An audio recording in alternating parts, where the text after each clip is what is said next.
Welcome back to the show. I'm Pat. He's Court. Everything all the time. Kevin Frazier was great. Love that guy. To actually talk to somebody who actually spent, they weren't best friends, or they might have been, but spent some time with Prince. Love that. Love hearing it from somebody that was there, not somebody who knew somebody that was there, but somebody that was there. I was surprised at how many people came on television that, I didn't know Prince, but just that all claimed to be his friend, Yeah, I wonder. Names. I wonder, because he was really talking, and I like what Kevin said. Is he was talking about how he, kind of schooled him in the ownership of everything and how you own that stuff. I wonder how much of that he got from Michael Jackson, because Michael Jackson was one of those guys. He bought the Beatles catalog. He was one of those guys that really knew what to do. Knew how to hold. Well, he figured it out. Yeah. It's all in the publishing. Yeah. And it's all in the distribution. And so this conversation he had with the radio guys where he said, how come you're playing this song and not this song? Just the way it works. Gary Shandling, my friend for 25 years, died a couple weeks ago. One of the greatest comedians don't know who there ever was. Our yeah. Show and Tell. That's the Larry Sanders Show, which I was on a bunch of times. But this guy, you're a comedian. How brilliant was Gary Shandling? Gary Shandling. By the way, 2 R's. Yeah. One of the most brilliant comics ever. Another one that was a comedy. I'm at the Comedy Store a lot, and that's where I work out of. That's my home club. That was where Gary worked out of a lot. He was, he came from the time with, Letterman and Leno, and he's one of the few guys that's name is in neon in the original room at the Comedy Store. Over in the left in the corner. Yeah, there's only about 10 comics, and they're like Richard Pryor, they're big ones, and Gary's one of the big ones. And the Larry Sanders Show to this day is one of my all-time favorite television shows. We used to have a basketball game up at his house every Sunday, and everybody was there. Duchovny, who, by the way, is a great basketball player. Oh, really? He played college ball, but David Duchovny and Costner and Bill Maher and me and Sarah Silverman. Yeah. The only woman there. And we go up every Sunday, and we have pizza and play basketball and watch all the football games. That's fantastic. Sarah was great at the memorial. She came up, and her hair was all messed up. She said, my favorite thing to do after I masturbate is do a memorial show. But that was the kind of humor that was going on. It was 2 nights ago. And they had all of Gary's. You would have known everybody there. I wish I would have been. I know that Sully McCullough is a friend of mine. Sully spent a lot of time with Gary, wrote with him, and traveled with him, and did a lot of stuff with him. And I think it's one of those guys that, again, he just suffered a massive heart attack. He had a lot of health problems. Down the road. But that's one of the guys that's like a really, just such a sweet guy. And it's interesting because Gary just recently did Comedians in Cars Getting Coffee with Jerry Seinfeld. And he brought Seinfeld. Seinfeld had not been to the Comedy Store in 35 years. Oh, my God. In 35 years, he had not walked. So he actually brought Seinfeld to the Comedy Store. It's in the show. And gets Jerry up there. You want to hear something interesting? A week later, Jerry Seinfeld, for the first time in 38 years, performed at the Comedy Store on Gary stage. Said to him, look, you got the talent. You invented a lot of this stuff. Yeah, so Gary was one of those guys. It wasn't, it was kind of a bet. It was kind of whatever it was with Gary. Gary's one of those guys that just, it's sad. It's one of, in the comedy world, that was a big one. That was a big one because he was just one of the sweetest guys in the world. They talked all night about how much he hated his mother and how mean his mother was. Yeah. Everyone that came up, and they really meant it. They said she was mean and weird, and people couldn't be around her. And Kevin Nealon, there's a basketball team there. Yeah. And Kevin Nealon, who closed it all up, said, and now what's so touching is that Gary is now reunited forever with his mom.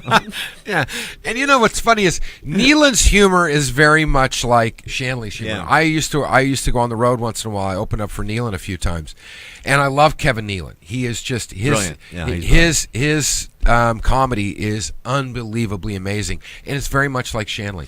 They're very similar. They and Gary. there was no PC. I mean, Oh, no. and they said to him, "Where were you 9/11?" And he said, "Which one?" He's like, "Come on, What year?" The kind of stuff. What year? Yeah. Yeah. What the stuff that you would never even think of saying. No, he was. And he's just one of those guys, man. And He called me one night and said, "I want to try a joke out on you." And I said, "Okay." He said, "So I called my doctor and I said, 'How was my AIDS test?' And my doctor said, 'Okay.'"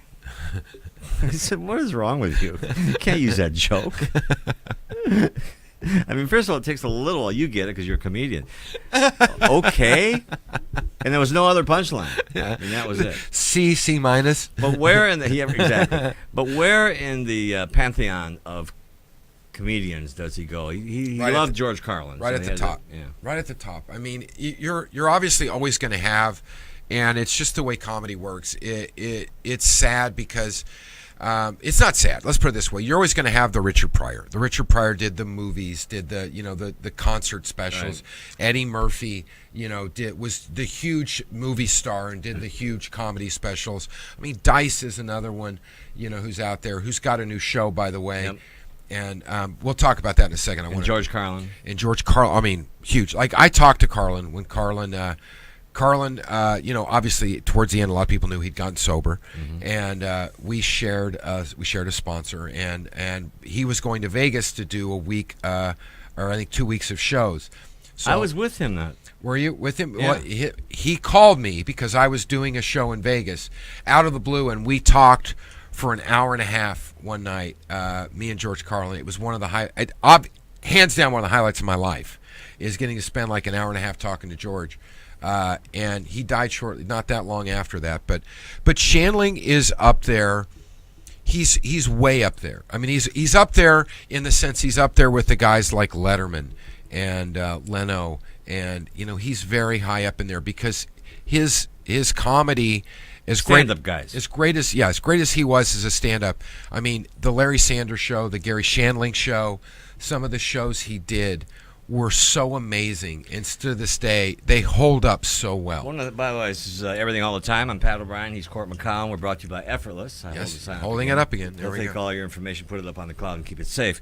A touching part of the memorial was they had a big screen, and remind me to tell you the Adam Sandler story too. Okay. But they had a big screen up there, and they showed him on various different shows. And they showed his Gary Shandling's first appearance on the Johnny Carson show. Oh my God! Now you know what that means. Johnny Carson. It's huge. And this is why you would have loved it. You had something else to do, right, that night? Yes, I had something. Yeah. They had. They showed Johnny introduce him, and then they stuck with it after Gary was done. He killed it, and it was his first time in that audience. And they showed Carson's reaction. Ah. And they came back, and then they played all what Carson said about him. He goes, "You know what? That kid is going to make it." And what does that mean when Carson says that? Back in that day, if Johnny Carson invited you over or said something about you after, it was done. You were a star. I remember Argus Hamilton told me a story about when the first time he did the Tonight Show. He was walking down Sunset Boulevard after all night of partying in his white suit, the same suit he wore on Johnny Carson, at 7:00 in the morning. And as he's walking down Sunset towards his house on Doheny, people are stopping, honking, waving, and telling him what a great job and how cool it was. That does not happen today. Back in that day, if you did the Tonight Show, and you did the Tonight Show, was huge. But if Carson was a fan, it was it. You were a star. Well, he also had like a 40 rating, before cable TV, but that's not. I mean, Johnny Carson, that's a whole other thing. Anyway, Gary Shandling has moved on. What a peaceful guy. What was the Adam Sandler story? Oh yeah, so at the end, and the lead singer from Eels was up there. Then Adam Sandler came up at the end, and Tom Petty was there. So they bring Sandler up, who we love, and he's singing, "Give me love, peace on earth," because Gary was a very spiritual Buddhist and that sort of thing. And Adam comes up and he's putting his guitar on and he goes, "I don't know why they asked me to sing when fucking Tom Petty's sitting in the front row here." But it was that kind of night. And I'm glad to see that they put something together and for Gary. and I wish I could have been there, but I mean the outpouring of the massive amount of heavyweight Hollywood that came out to honor this guy just shows you how great this guy was. And Gary's whole thing was, and I'll tell you a story that might shock you about me. Gary's whole thing was, look, get rid of your ego. And he pushed that into people. And in the course of this 3-hour program, everyone talked about that, saying, Gary was not, get rid of your ego. You're not going anywhere. So afterwards, and again, everybody in Hollywood was there. Yeah. So it's my wheelhouse, right? Yeah, because Well, I mean, it's Yeah. not because I know everybody. I worked. So there's a big party afterwards, and I did not go. Really? To hobnob and that sort of thing. I just felt, in honor of Gary, I'm not going to think about my own ego tonight. See who remembers me or recognizes me. So I went outside, had a cigarette with one of the monks. Nice.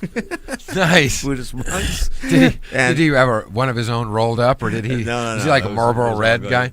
And drove home, turned my radio off, and drove home and just thought.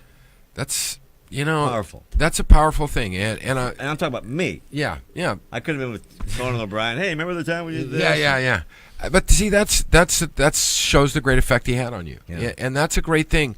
I mean, we've lost all these people recently. You lost your friend, Glenn Fry. Exactly. We've lost Gary. Prince. I mean, Prince was not your friend, but you knew each other in passing. Very passing. But I mean, it just goes to show you that it's nice to hear that people really do have an effect on your life, and if people have an effect on your life, that's a great thing. It just shows you that there is some of the ego is gone. You know what it is too? Is it if you do? I'm just trying to put this into words. If you did what I did, and talk about what we're talking about, right? They succeeded. Yeah, 100%. Yeah. Gary Shandling. There he goes. But he's around us somewhere. Hope so. We'll be back to wrap it up a little bit. Some actual sports news is worth getting to. Let's other than the fact that the Kings got their ass handed to them and they're out, and I'm very sad about that. How about those Clippers? Now we're going to talk about Tom Brady. Back in a minute.